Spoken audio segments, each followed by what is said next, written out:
Arsenal, they take on Everton this weekend, looking for a fourth league win in 5, and in fact, a 6th in 7 in all competitions as well. Mikel Arteta faced the media this afternoon. Our reporter Gail Davis was there asking the questions for us. Let's join her live right now. Afternoon to you, Gail. Let's start off with the all-important injury news. Bit of a positive update today? Yes. Been like that a lot this season, hasn't it? Because defensively, Arsenal have really struggled to put out the same back four. Well, if you look at the stat against Fulham, 1-1 it finished. That was their 9th defensive back four in 15 Premier League games. And we know, don't we, how good Arsenal are defensively when they've got Saliba and Gabriel at the rock, at the heart of their defence. And the good news is Gabriel should be available. He's been missing since the West Ham game with a muscular problem. The bad news is that Ricardo Calafiori not quite there yet. And I think given that he arrived in the summer, £40 million, he's not managed to get a run of games together. He's being very, very cautious, I think, Arteta with him, because it's a huge asset for them to have, but not while he's on the bench.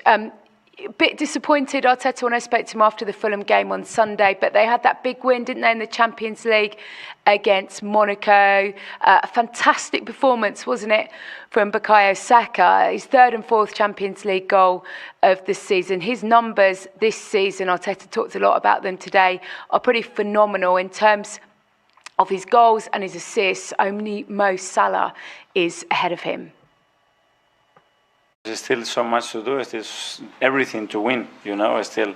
So that's the motivation, the fact that he wants to be better every single day, that he wants to keep pushing this football club, this team to a higher level. And that's it. He doesn't need. If I have to motivate him, that's a problem. That's within him. He's only young, but would you say that right now Bukayo Saka is world class? I don't know. I don't like putting etiquetas. Labels to players. He's exceptional. He's exceptional what he does. He's doing it very consistently. Now we need to go to the next step and win things collectively as well, probably to get that label, and that's the aim. Really interesting as well to hear about where Saka goes next in terms of the evolution of the player. Talked a lot about him maybe moving centrally to have a chance of matching those numbers of the likes of Ronaldo and Messi. And we saw, didn't we, on Wednesday night, that spark, that creativity for Arsenal was back. Interesting that it was the first time that he's played Odegaard, Rice and Mourinho together in that midfield. And that did seem to open up the defence, didn't it? Because over the last few weeks, we all know they've become the set-piece kings, the corner kings. And it was interesting yesterday, we saw pictures, didn't we, of Nicolas Jova, the set-piece coach here at Arsenal, getting his own mural.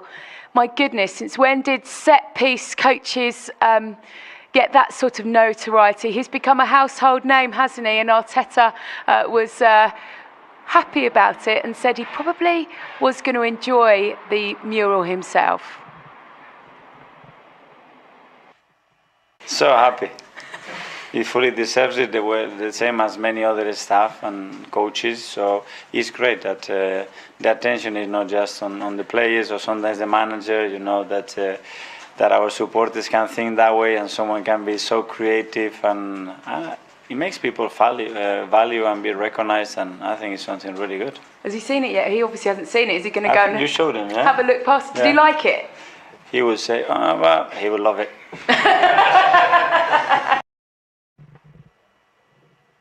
Well, one of the other plus points from Wednesday night was the performance of Miles Lewis-Skelly. He was just 18 years old. He found out he was starting his first Champions League game that afternoon, and he excelled, didn't he, on the pitch. Such a composed performance. Arteta spoke really highly of him as a person, how he handled the situation. And the big question for him now is, does he keep his place against Everton tomorrow at left back, with a few injuries there as well? And I guess that's some of the benefits, isn't it, from having had so many injuries in that department.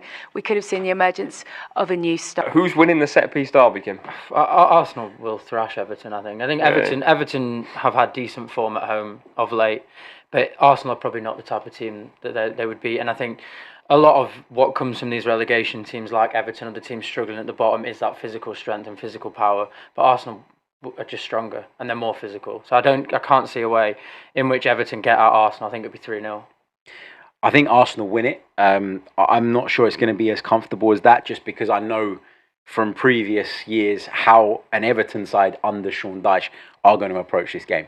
They're going to come, they're going to sit in with a low block, they're going to try and make it difficult. And I think in these games, the start is really important. If you can get your noses in front within 15, 20 minutes, then you're on course to go and blow them away, because at some point they have to step out. But the longer the game goes on, the more difficult it becomes. I'm going to go Arsenal 1, Everton 0. I'm going to go 2-0, and I'm going to back a guaranteed set-piece goal. Absolutely guaranteed. Arsenal take on Everton, and it looks like Arsenal are back to form. But there's a couple of things that Arsenal fans have been upset about on Twitter. They're always upset. Even this guy's quite upset on Twitter these days. But it's that left-hand side where Martinelli's been playing, Trossard obviously been rotating the back line. We'll talk about that. We'll also talk about how Everton might be able to potentially break down this Arsenal side. But let's talk about that left-wing position. Martinelli or Trossard or someone else? It feels like we're going through what I've described as the kind of Trossard and Martinelli cycle, where Martinelli starts a game, doesn't play that well, gets dropped the next week. Trossard comes in, starts the game, doesn't play that well, and then we're back to Martinelli, and then we're back to Trossard, and it just feels like a cycle that keeps going round and around and around. I'm surprised that Mikel Arteta hasn't given more opportunities to Raheem Sterling, for example, a player that obviously he knows very well and went out to get. Albeit at the last minute in a sort of really worthwhile deal for Arsenal. But I'm surprised he hasn't had more opportunities. I'm surprised that at times Gabriel Jesus hasn't played there. The goals aren't coming for him, but the rest of his build-up play is still there. I think we saw that last night in the Champions League. So, the left side is a bit of a problem. I think the changes that Mikel Arteta has been forced into making at left-back constantly, sometimes it's Halafiori, sometimes it's Kivior, sometimes it's Zinchenko. I think that lack of continuity has been a problem. I think that the left 8 position as well plays into that. It's not like Arsenal's right side where you got that triangle of either White or Timber and then Odegaard and Saka. There just isn't that same relationship on the left, and we're very much a right-leaning team, I think, at the minute. I think there's a lot of people. I think if you watch Arsenal, a lot of fans are sort of going, stop Saka, stop Arsenal, stop set pieces. We're going to talk about that, by the way, because Everton love a set piece as well.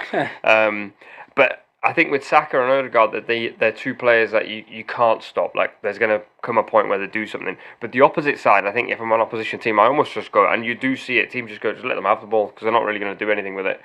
Reminds me a tiny bit of Man City when you were trying to figure out what was going on the left-hand side, because you always had left-back issues. Remind me, what did Pep do to fix that?